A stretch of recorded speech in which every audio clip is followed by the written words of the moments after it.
got you in here, like even if there was a little bit of space between your hair and your shoulders, and you have some shape here, I think it would look great on you, and that would give me a lot of room to remove a lot of stuff that we want on anyway. Okay. And the next time I see you, say 4 months down the line, I'll just clean that up and maybe put you right back. Then after that, just because of the way that you've been treated, you're probably good to go, and then we can start finding out what is the right length to keep the right fullness as well. Does that make sense? Yeah. All right, cool. Yes, oh my God, all of you. I want.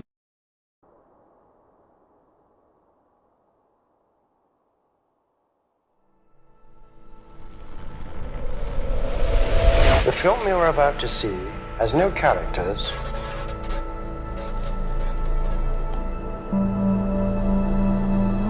If you spare a little of your imagination, it is a film to describe to you the effect of cymatic frequencies on matter.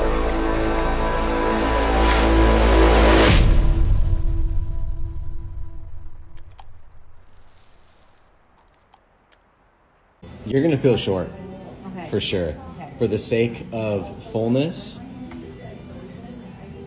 I don't want you to feel stringy, and there's only one way to do that today. Cut it off. Trying to expose as much of this as possible because the top layer is what's been the most beat up. So if I get to kind of knock that out, kind of bring those layers up, it should start to expose more of that. And then for the sake of fullness, we're going to be knocking this stuff off so that she can start growing it in thicker. There's just a lot of disconnect from like here down. I think, well, there's definitely breakage. History that you The have history, on that. because I think there's a lot of it is the old Brazilian blowout, Yeah. but the straight hair. Gotcha. So it's just like the old. Because you're coming in way curlier than what this appears to be, which Yeah. is great. I want you to be a lot fuller. Well, that's what you gotta do. Yeah.